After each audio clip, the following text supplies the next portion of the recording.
You really cannot be successful in business or in life unless you are cultivating winning relationships. And whilst we might be being asked to work from home and remain socially distant, it doesn't mean that we should be socially disconnected.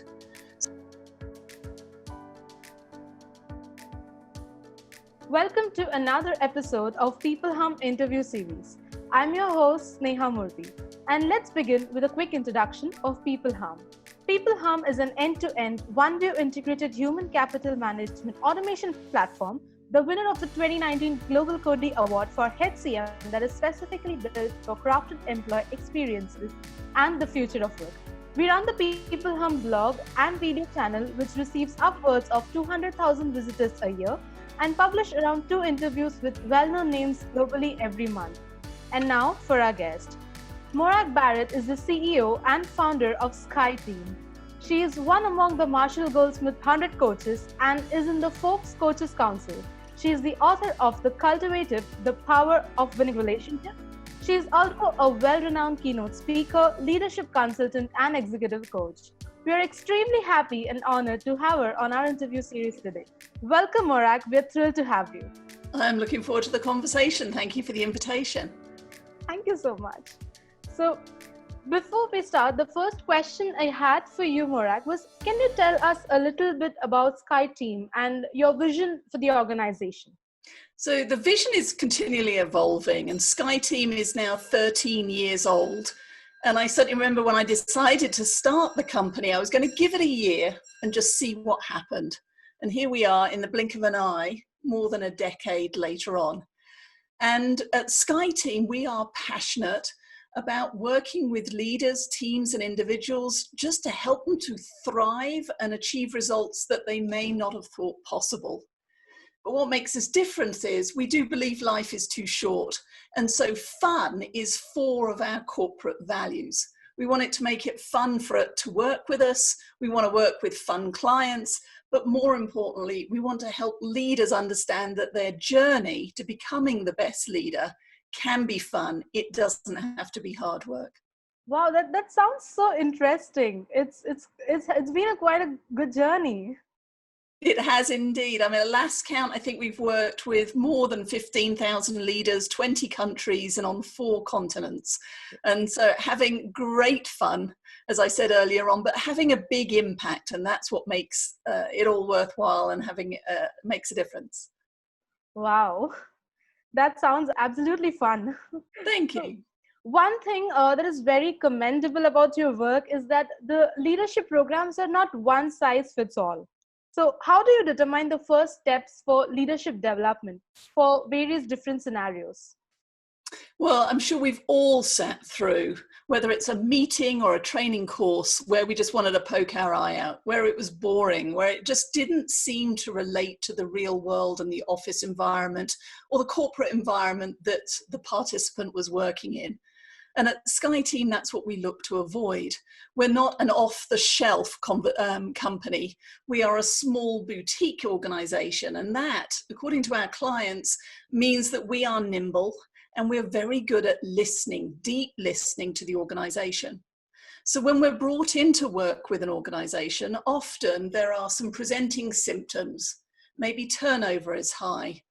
Maybe they're looking at succession planning and wanting to understand, well, where are our talented leaders and are they prepared to be successful today and tomorrow? And we will take that information, and the first step in our process is to understand where are you going as a company? What is the vision and what is the strategy? Are you in a period of rapid growth? Are you going to be acquiring other companies? Are you actually letting go part of the organization or maybe launching a new product? Because when we understand where you're wanting to go as a business, then we can take time to look back at what's worked and what hasn't till now. So we can look at the past programs that have been delivered. We can look at what's worked and what hasn't. And then we take a deeper look at today and understanding what are the strengths and gaps. And we do that through qualitative and quantitative research. We administer surveys to as many people in the company as we can. But we also conduct laser-like interviews with the participants of the planned programs to understand where are the leadership strengths and where are the gaps today. But also, as we look to the future strategy and vision, what are the new emerging skills that we also need to develop and put into any program or solution that we're designing? So step one is all about asking lots of questions, doing deep listening to really understand the health of the organization and what's working so we can keep doing that and leverage it, but also then design a high impact program that's sticky, that isn't just going to be the one-off, I had a great day or a great few weeks in a program and then the binder goes on the shelf, but something that participants take with them through their current role and into the future. And certainly I have participants who will reach out. In fact, I've received a message this morning from somebody who was telling me how they still refer to the materials that they collected during the program that we developed for their company. So that's what what makes us different. We're not a one size fits all. We're about understanding what's unique about your company, your leaders, your goals and your vision. And then we build a program that really does exceed expectations.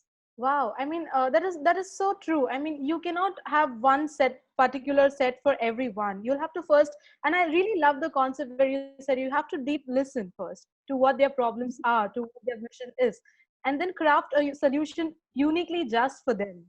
That makes so much of sense. I mean, the years of experience, I mean, between like my company and the leaders in my company, we bring nearly 100 years of leadership development experience in different industries and working with clients around the world. So we can make informed recommendations. But experience has shown me that it's much more successful when it's a true partnership, when our goal is to help make the organization successful and we collaborate on that design. And listening is the key. Don't go in with assumptions that we know the best because we're the leadership development experts. We're the best at knowing how to take what makes your company special and turn it into a program that engages the hearts and minds of everybody who works there. Yes, I do completely agree with listening is the key. Absolutely. Yeah. So moving on to the next question, do you think there is still less opportunity for women in leadership roles? If that's true, do you think that the trend is slowly disappearing? Slowly, I think, is unfortunately the adjective I would use. So do I believe that there are less opportunities for women in leadership roles?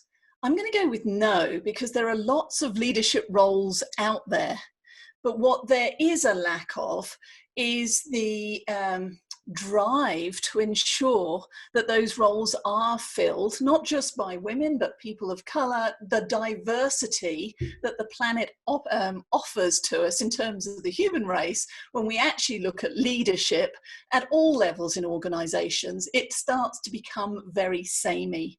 And certainly when I started in my career in the early 90s, I was in banking at that time, definitely a male dominated environment. And I remember the bank at the time introducing quotas and programs and trying to encourage and prepare more women for leadership roles early. And I was one of those participants that was able to take part in the Accelerated Management Development Program and did become a bank manager and a leader at a relatively young age within that organization. But I don't think that the pace of change has moved as fast as it could or as fast as it should do. And I think that that needs to be the focus. And certainly in my second book, The Future-Proof Workplace, Dr. Linda Sharkey and I talk about diversity, we talk about leadership, and we talk about the factors that are impacting the world of work in the 21st century and making it inclusive.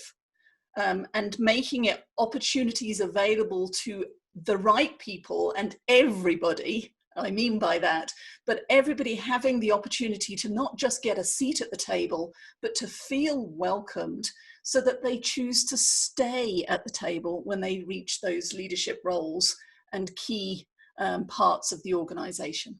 Wow, that's wonderful. I mean, I'm definitely going to give a read to the book that you've written, obviously. Thank you. So How would you coach a team to increase the team spirit and work together effectively, especially during a time like this, in a crisis? It's interesting. Your timing on that question is perfect. I'm just getting ready to facilitate a virtual team event for an executive IT team in 2 weeks' time.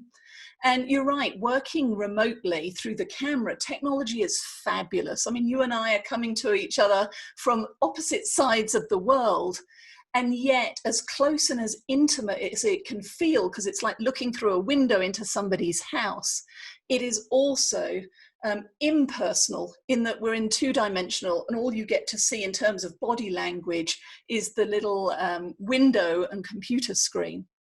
So when I'm working with leaders, much like when I talked earlier about diagnosing the health of organizations, we start by finding out what's working and what's not. So with the company and the team that I'm working with in 2 weeks, this week I'm spending time with every single person on the team who's going to be in the virtual room to understand from them, how would they describe the team? What's the team like on their good days? What are the teams like on their worst days? What's getting in the way of success? Where is their misunderstanding about roles and responsibilities or priorities? And that allows us to put together a really customized agenda that will help the team to ensure that everybody leaves clear and in agreement around what needs to be done, who needs to do it, and by when. But in terms of your question about what can we all do, in Cultivate, my first book, I talk about 4 questions in any business relationship. And those 4 questions are, can I count on you? Can I depend on you? Do I care about you? And do I trust you? And the first 2 questions, can I count on you and can I depend on you, are transactional.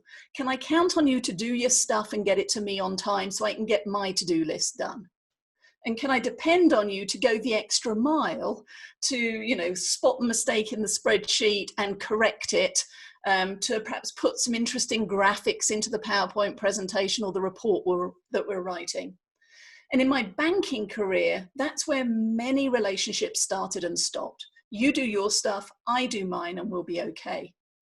And to become what I call allies and a high-performing team, which is your question, you need to be able to answer yes to the 3rd and 4th question. Do I care about you? And do I trust you?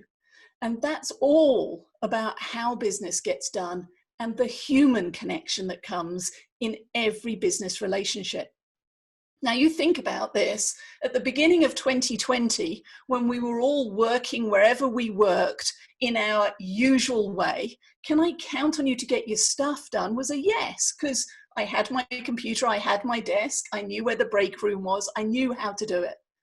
Can you depend on me? Probably, because we've given feedback, we've had that opportunity to learn and grow. Do I care about you? Yeah, well, we went for lunch yesterday, or we went for a coffee last week. There is, beyond just the work stuff, there are human interactions that happen in the corridor, in the break room, in the elevator. And then finally, trust. Do I trust you? Well, yes, because I see you every day and there's feedback loops. But if I fast forward to where we are here today, the answer for many teams and many employees are very different. Can I count on you to get your stuff done? Well, maybe, because maybe I'm at home without a green screen. I don't have a camera, so you can't even see me to get half of a relationship experience. And I'm working off my home laptop that I have had for 10 years. Can you depend on me to go the extra mile? Well, normally, yes. But I've also got 3 children under 10 that need to be homeschooled. I've got an aged relative who lives in the next town that I'm worried about. So yes, I'm a little distracted and I'm doing just enough. And then, do I care about you and do I trust you? Whereas it was a yes at the beginning of the year, again, now it's a maybe. Because now everything is scheduled. We're not getting the ad hoc conversations. People aren't just popping into your office and saying, hey, do you have a minute? Or seeing you in the corridor and say, hey, did you have a great weekend? So all I know is I'm at home with all of these competing demands and you haven't called me. So my assumption is going to be that you don't care and therefore I can't trust you. So If you want to build a high-performing team while working remotely, the answer is you have to focus on those 4 questions. Can I count on you? Can I depend on you? Do I care about you? And do I trust you? And find the little steps and actions that can help ensure a yes versus a heck no. Absolutely. That is so insightful, especially during these times. This is something that really everyone wants to listen to. I mean, it is so relevant that you need to ask those 4 questions. Remotely, you won't understand the feelings of what the other person is going through on the other end of the screen. And Yes. it is very, very necessary to ask these 4 questions. Thank you so much for that. So, lastly, I would just like to ask, do you have any other sound bites you would like to leave our audience with? I think now more than ever, now as before, relationships matter. You really cannot be successful in business or in life unless you are cultivating winning relationships. And whilst we might be being asked to work from home and remain socially distant, it doesn't mean that we should be socially disconnected. So I would encourage everybody who's listening, whether you're a leader, whether you're a team manager, as a friend, as a colleague, as a family member, is reach out to people. Make that list of those that are important to you, and don't wait for them to call you. Call them, send them an IM, but reach out to them before you need something, because that's how you get to the 4 yeses. Because despite what I was told in my banking career, and despite what others may have heard, business is personal and relationships do matter. Wow. Yes, that is indeed a lot. It makes a lot of sense. Thank you. Thank you so much, Morag. It was wonderful to connect with you today. Thank you for your time. It was an enriching experience for me, and I'm sure it's going to be the same for our audience as well. Thank you for the invitation.